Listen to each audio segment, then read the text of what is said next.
flashy risk-taker in business and in his personal life. In 2007, he was worth over $1 billion, and he wanted everyone to know it.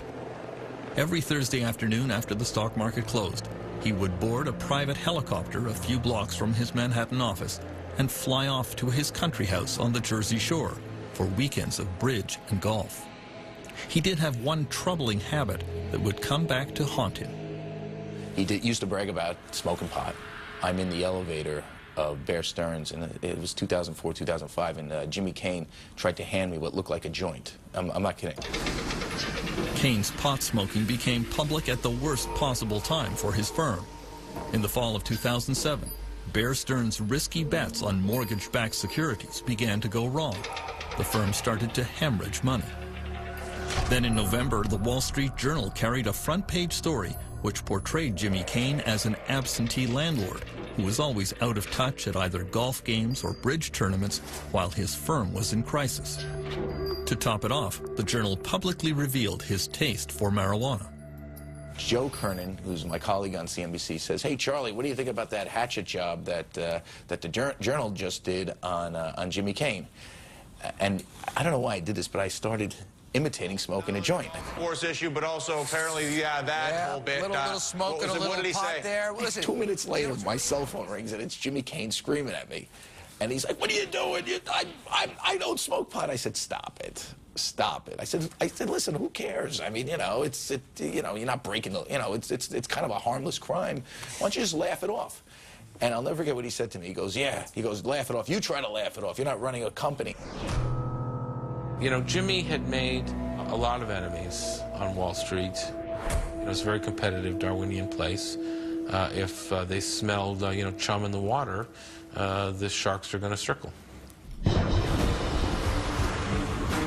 In January 2008, Jimmy Cain was forced out of the CEO position and became an unpaid chairman of the board at Bear Stearns, but the firm continued a downward slide. It had more exposure to toxic financial products than any other Wall Street firm. Cain had left a ticking time bomb behind him, and it exploded in March 2008. Rumors swept the financial world that Bear Stearns had liquidity problems, trouble raising cash. When Hank Paulson heard the rumors, he told his Washington staff this will be over within days. He knew that Bear's clients would immediately pull their cash out of the bank, causing it to collapse. We have some breaking business news tonight. The storied investment bank Bear Stearns is reportedly close to selling its... Paulson was right. On Sunday, March 16th, Bear Stearns was taken over by rival J.P. Morgan in a deal bankrolled by the U.S. government. Just 1 year earlier, Bear's share price had been a lofty $170. Get this, it's valued at about $2 a share in this deal. $2 a share just last year. People thought it was a typo. Bear stock had traded, what, in the 30s or 40s? Closed in the previous Friday, and so, the idea that it would be worth $2 a share was impossible to fathom. Okay, can I ask you one question? Do you think that In May 2010, when Jimmy Cain was summoned before the Financial Crisis Inquiry Commission to account for the collapse of his bank, he seemed to suggest it had nothing to do with him. Cain presented Bear Stearns as a victim of market hysteria. The market's loss of confidence, even though it was unjustified and irrational, became a self-fulfilling prophecy. When I hear a lot of the people who come before us, I'm struck by the extent to which all the fingers point away from themselves. And I'm struck by the extent to which so many people on Wall Street somehow do not draw a correlation between the actions and activities and the risks they were undertaking and the crisis that occurred. Most world investors took exactly the wrong message from the bailout of Bear Stearns, that some banks were now considered too big to fail. The key message that emerged after the Bear Stearns bailout was that no matter what happens, the American government, and in fact it was presumed the European government, will not let a big bank go bust. For some on Wall Street, it was obvious that the next domino to fall would be America's fourth largest bank, the venerable Lehman Brothers, run by one of the most feared and ruthless men in the United States.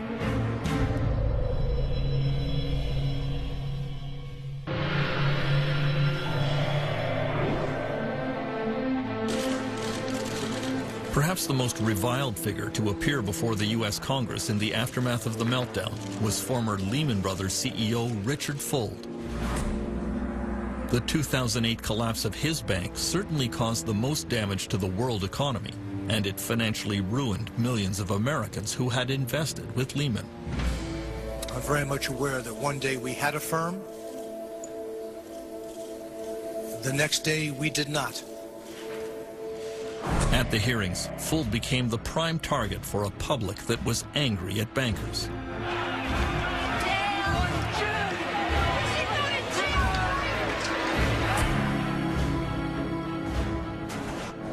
Dick Fuld had spent his entire career at Lehman Brothers, starting at the bottom and clawing his way up the ladder. In later years, he assumed all the trappings of unfettered power. His word was law, his judgment never to be questioned. There was a huge cult of loyalty to Dick Fuld as the chief executive of the firm. People, on the one hand, admired what Dick Fuld had achieved, but secondly, this was not an organization where you, as a matter of casual incident, decided it was a good idea to disagree with Dick. The way he created Lehman Brothers, it was almost a cult of personality. The personality was his personality, which was, it's us against them, we're going to fight everybody, and we're going to win. Dick Fuld was determined to intimidate anyone who might cross him. In this internal Lehman UK video, he was angry that some traders were driving down his stock price. But what I really want to do is I want to reach in, rip out their heart, and eat it before they die. I think in the tape there's a sort of nervous laughter in the auditorium. I think that sort of reflects quite a lot about how people within Lehman saw Dick. On the one hand, it sounded at one level amusing, and then you sort of thought to yourself, I suspect if you're in that audience, the really scary thing is he sort of could probably do it. Lehman Brothers entered its death spiral on September 11th, 2008. The stock was plummeting. Dick Fuld was advised that it was time for a fire sale of his corporate assets, but he resisted. Telephone records show that U.S. Treasury Secretary Hank Paulson spoke frequently with Fuld, but he felt his message was not getting through. He was definitely exasperated with Dick Fuld. I think everybody was. He seemed to be unable to recognize the gravity of the situation his firm was in and unable to do the things that were needed. On Friday, September 12th, Hank Paulson decided that it was time for drastic action to save Lehman Brothers, but he did not want to authorize another government bailout. He flew to New York on his private jet and summoned all the Wall Street CEOs to an emergency meeting at the New York Federal Reserve Building.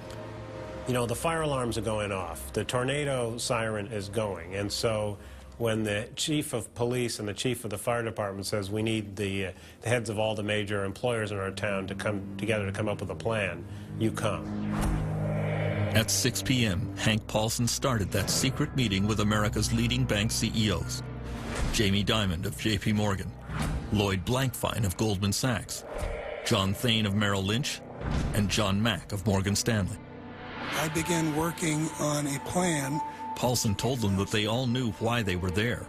Without their help, Lehman would not open for business on Monday, and the consequences for everyone sitting around that table would be disastrous. Across town, Dick Fuld was astounded that Hank Paulson had not invited him to the crisis meeting.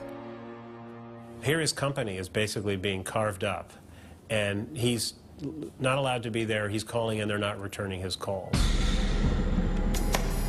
Inside Lehman Brothers, there was an air of unreality. The firm had been in existence since 1850.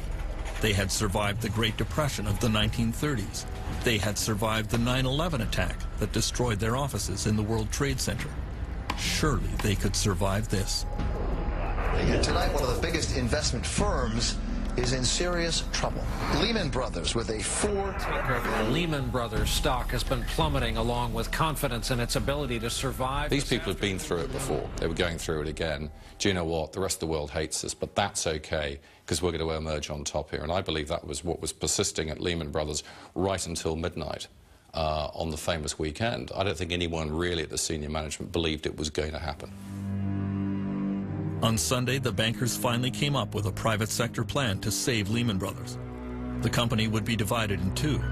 The solid assets of Lehman would be purchased by Barclays, a British bank. The American bankers agreed to take over the questionable parts of the company. Just as everyone was about to celebrate, word arrived that the British government would not approve the deal. Hank Paulson placed an emergency call to British Chancellor Alistair Darling, but couldn't budge him. I understand Hank Paulson's problem. He had to sort out Lehman's problem, and the conversations we had were very amicable, and we understood each other's position. But I was quite clear. I could not agree to something where the British taxpayer was taking on a liability that people didn't fully understand. Paulson hung up feeling deflated and frustrated. He announced to everyone in the room, "The British screwed us." Objectively, this deal was never going to happen. And the most striking thing about this whole story is how little effort the Americans gave to talking to the British authorities until literally the last minute. Paulson knew Lehman's failure would bring financial catastrophe. Millions of people around the world would lose their savings and pensions. At this moment of maximum tension, Hank Paulson had a panic attack. He slipped out of the room and called his wife. I just said, "Wendy, Lehman Brothers is going to fail, and it's going to be very bad, and a lot of people are looking to me, and I don't have all the answers, and I'm afraid, would you pray for me?" This has been an historic Sunday on Wall Street, and it's not over yet. At this hour, the Lehman Brothers Investment Bank appears headed toward bankruptcy.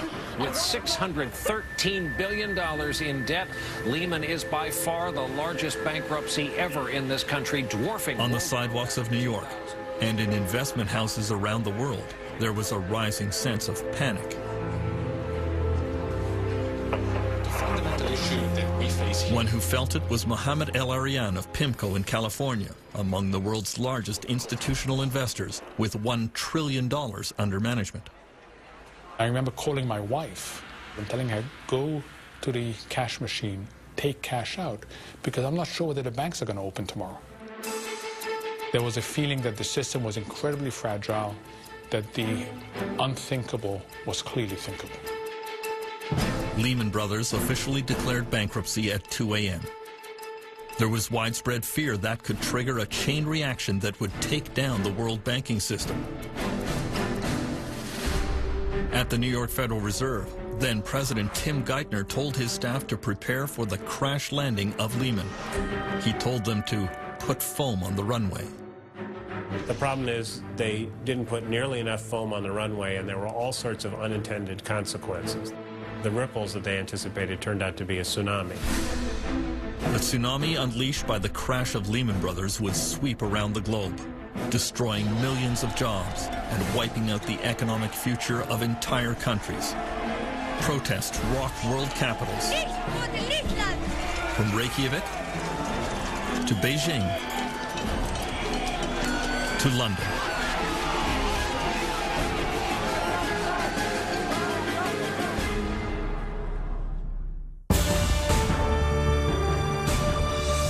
Next time on Meltdown, the Wall Street washout spreads havoc worldwide. While CEOs and senators point fingers in Washington, unemployment and homelessness spread like wildfire. Don't move to California, that's all I gotta say. The entire Western financial system hits bottom. It is just, it's a tragedy. A global tsunami. Doc Zone. Next time.